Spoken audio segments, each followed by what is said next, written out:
The Galactic Council chamber fell silent as Commander Frozen of the Zephyrian fleet stepped forward. Her crystalline skin refracted the ambient light into 1,000 colors, a display that usually commanded respect across the known universe. But today her luminescence dimmed with concern. "We have a problem," she announced, her voice resonating through the translation matrices. "The humans have been hiding something." For 3 standard cycles, Frozen had been investigating anomalies in Earth's defensive capabilities. Every species in the Galactic Federation possessed their unique advantage. The Zephyrians had their energy manipulation, the Cromlech their impenetrable armor, the Vex their telepathic networks. But humans, they seemed unremarkable. Average strength, average speed, average intelligence. Yet somehow they had repelled the Dracoth invasion almost effortlessly. That's when she met Finch.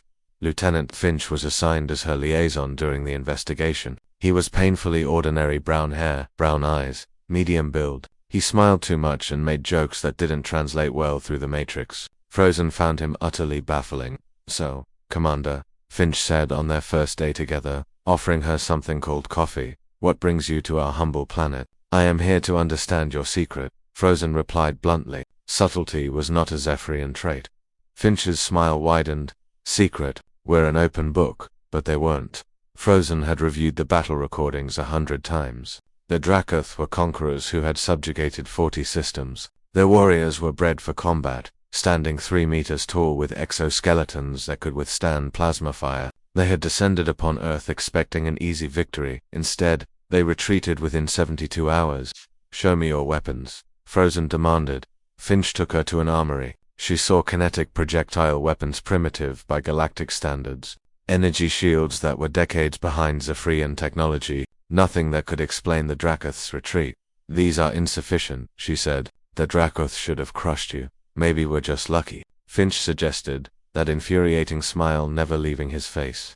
Over the following weeks, Frozen observed humans more closely. She noticed during a training exercise. She watched soldiers operate effectively after 3 days without sleep, something that would incapacitate most species. She saw engineers solve complex problems through methods that seemed illogical yet worked. She witnessed medical personnel saving patients who, by all biological laws she understood, should have died. But it was during the supply station incident that everything changed. A structural failure trapped workers in a compartment flooding with toxic gas. Rescue was impossible. The environmental suits couldn't withstand the toxicity, and the structural integrity was too compromised for drones. Frozen calculated the variables. 0 survivors expected. Finch didn't calculate. He grabbed a basic respirator and went in.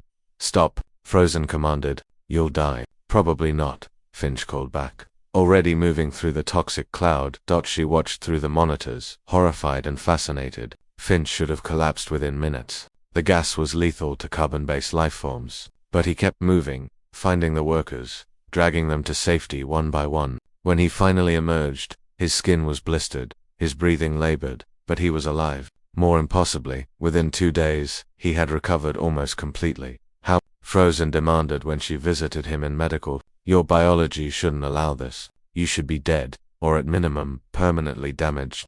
Finch shrugged from his bed. "Humans are tough, I guess." "No." Frozen's form flickered with frustration. "The Vex are tough, their redundant organs provide resilience. The Cromlech are tough, their cellular structure is nearly indestructible. But humans, your specifications are average. This makes no logical sense." That's when Finch's expression changed. The easy smile faded, replaced by something more serious. "You want to know our secret, Commander?" He sat up slowly. "It's not a weapon. It's not technology. It's something much older, much more fundamental." He gestured to the window where Earth rotated below them. "Our planet tried to kill us for millions of years. Every other species in the galaxy evolved on worlds that were relatively stable. Nice temperatures, abundant resources, few natural disasters. But Earth was hell. Ice ages, volcanic eruptions, asteroid impacts, predators, diseases, climate extremes. Everything tried to kill us, and we just refused to die." Frozen's crystalline form pulsed with realization. "We learned to adapt to anything," Finch continued. "Our bodies became generalists, not the best at anything specific, but capable of surviving almost anything. We can heal from incredible damage, operate under extreme conditions, and push past what should be our biological limits. But more than that, we learned something else." "What?" Frozen whispered. We learned that when the universe says you can't, the only appropriate response is watch me. Finch stood, his burns already fading faster than should be possible. That's why we beat the not because we had better weapons or superior strength. We beat them because they calculated the odds, saw they should win, and assumed it was over. We looked at the same odds and thought, challenge accepted. They had warriors, we had survivors, and survivors don't know how to quit. Frozen returned to the council with her report. There was no superweapon, no hidden technology. Earth's secret was something no one could replicate or defend against, an entire species that had evolved to look at impossible odds and charge forward anyway. Should we be concerned? The council leader asked. Frozen thought of Finch, smiling even as he walked into toxic death. Yes, she said finally, but I recommend we be grateful they're on our side, because humanity's special secret wasn't just that they could survive anything. It was that they didn't know when to give up. And in a universe full of logical species who calculated risk versus reward, an entire civilization of beings who looked at certain death and said hold my beer, was the most terrifying weapon of all. The humans didn't need to hide their secret. They wore it openly, in every smile, every ridiculous joke, every impossible feat they accomplished simply because someone told them it couldn't be done, and Frozen finally understood why. Finch smiled so much he was daring the universe to try again.